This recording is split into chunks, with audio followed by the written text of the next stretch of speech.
YouTube, I'm replacing my stereo system. I have 6 ohm speakers. Most of these are 6 ohms. The back of most of the directions and things will say that most of these smaller speakers are 6 ohms. The larger ones maybe 10, 12 inches, maybe, they go up to like 20 inches, 18 inches speakers, but I just tested this. Both of the speakers are working right. It sounds good. The only problem with this deck, I actually cleaned it off, but there's rust spots on the so I gotta try to keep those really cleaned up and things. But that's just how it goes. I'm gonna try to sand it, or just wipe it off, keep it clean, try to clean up the rest, clean the bottom part. I just use pretty much some polyester and a skinny coat hanger. So this stereo is going to be my next one. It's a Panasonic. I've been testing some stereos. This one stopped working for playing cassettes good. There's like 3 speakers in each speaker, and they each have wires, so I would actually have to test out things. So when you're collecting old parts and things, only some stuff will work on it. Like a CD player might not work, or a cassette player might not work. But when you get something to work, you just hang on to it and try to enjoy it as much as you can. And then just finding replacements isn't that impossible or hard. You can go to thrift stores.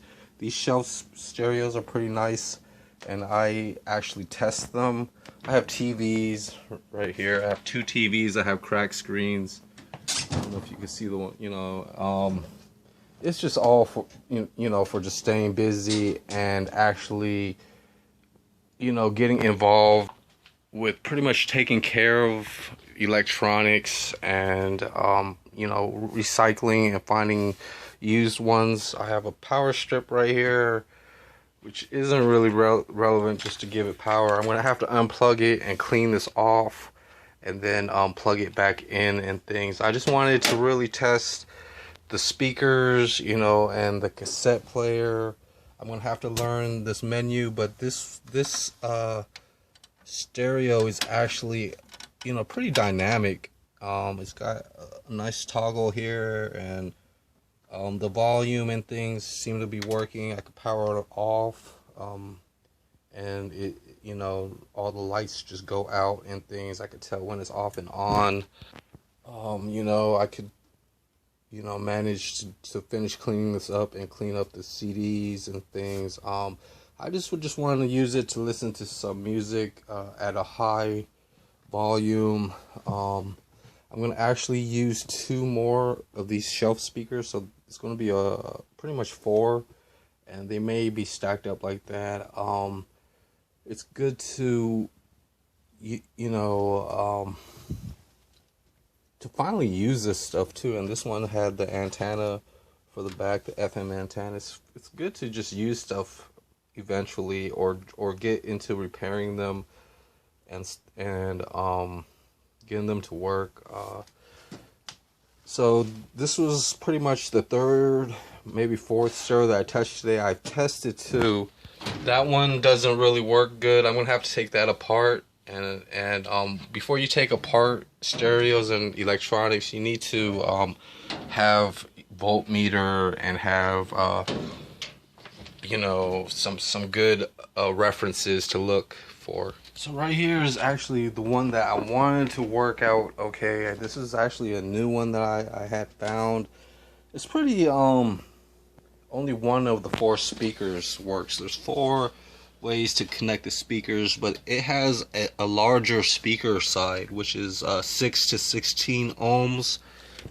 But it didn't work out that good. There's actually a small little digital speaker that is in here, and then you can kind of pretty much hear it without speakers, hooked up to it. It just beeps every time. It looks pretty nice. There's nice components. There's no auto reverse on both of these sides.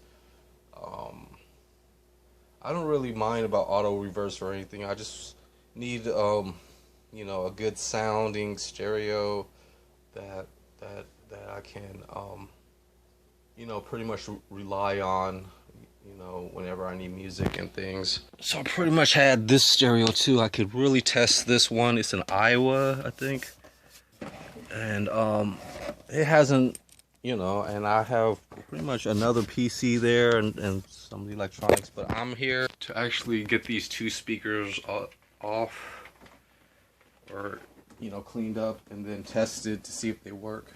So I'll be right back. So here's pretty much what they look like. I'm gonna have to just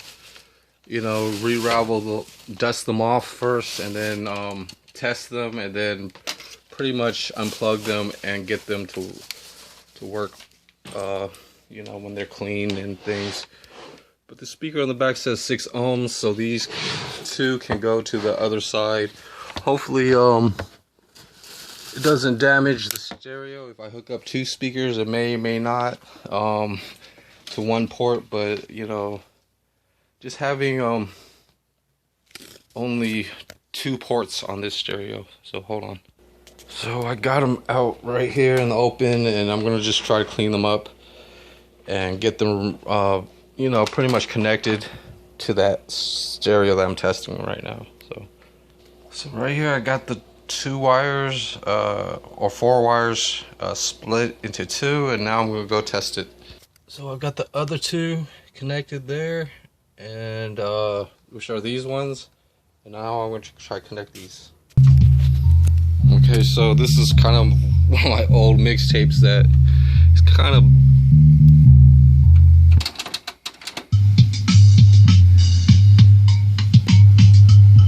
so they both work. So I've got a pretty loud stereo. Let's see.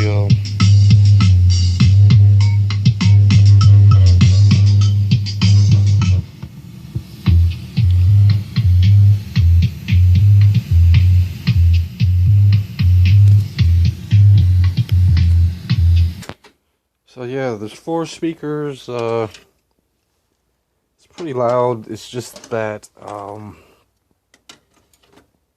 when I turn this volume, it says like 0.6, 0.4, but it doesn't go past 0. And the lowest is probably 76. Let's see if I can rewind this cassette.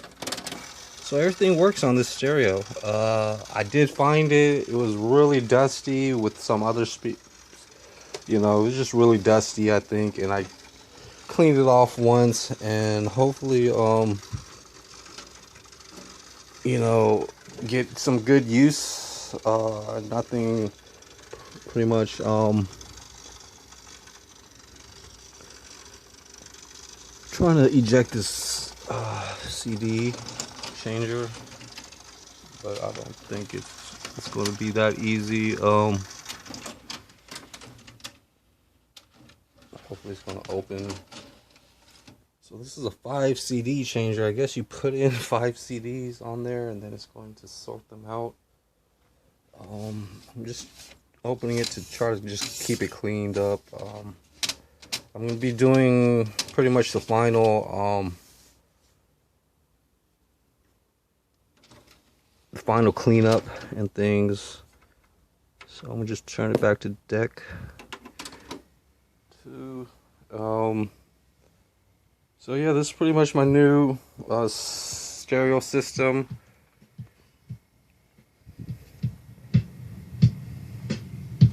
Same old stuff.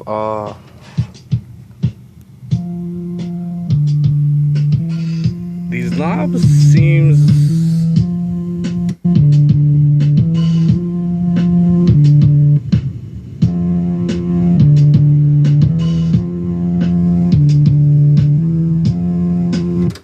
I'm surprised, 1.6 ohm output is actually running these, which should be safe, if these speakers were rated for 10 ohms. It probably wouldn't sound that right.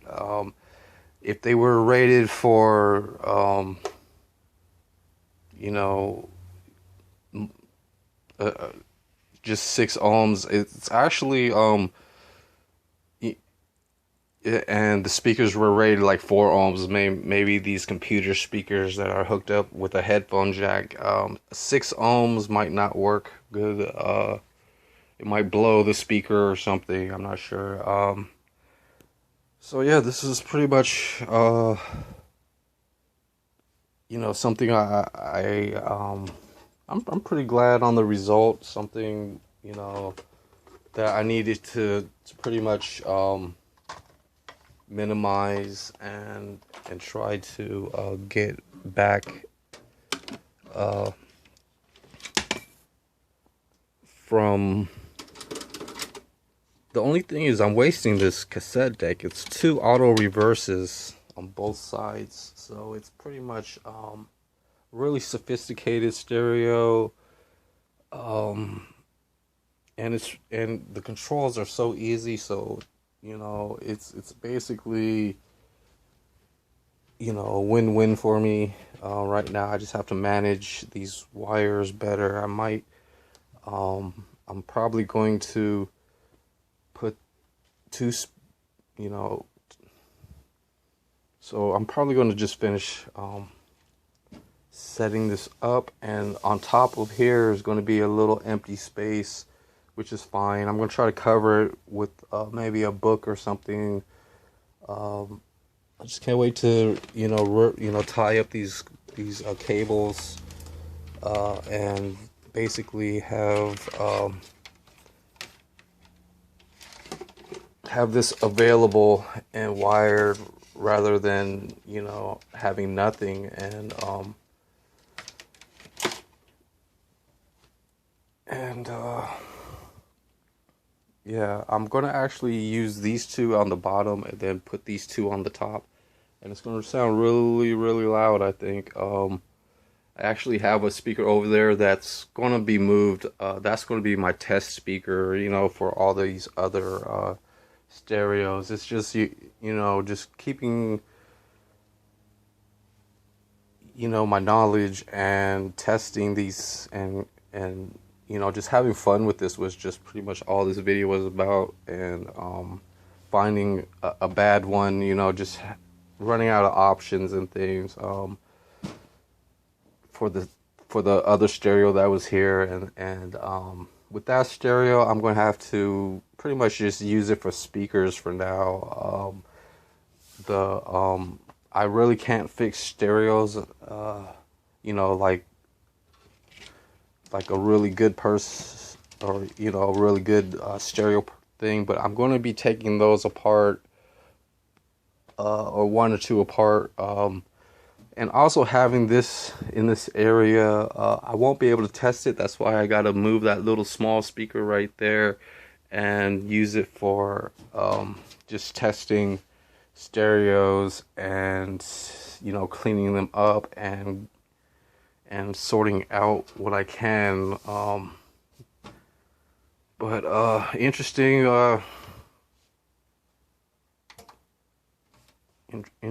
way how it turned out is I got a really nice stereo. I can actually take off these screws and then just clean it off, dust it out, blow air in it. I don't know exactly. I'm not in too fast of a rush or pace to really do much, but just to sort out things and then have things to do in cleaning up and figuring out the problem, fixing it, and then cleaning them up is pretty much.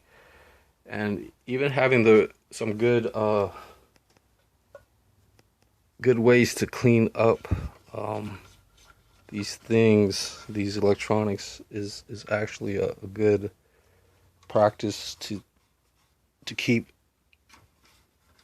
available and working. So thanks for watching my video, YouTube. This is installing 4 speakers onto one stereo, and and there's just cleaning up whatever I can in this, and that's pretty much a really nice stereo system that I have, and I might just store it just to keep available for maybe next time. So I'll see you later. So all right, have a good day, bye.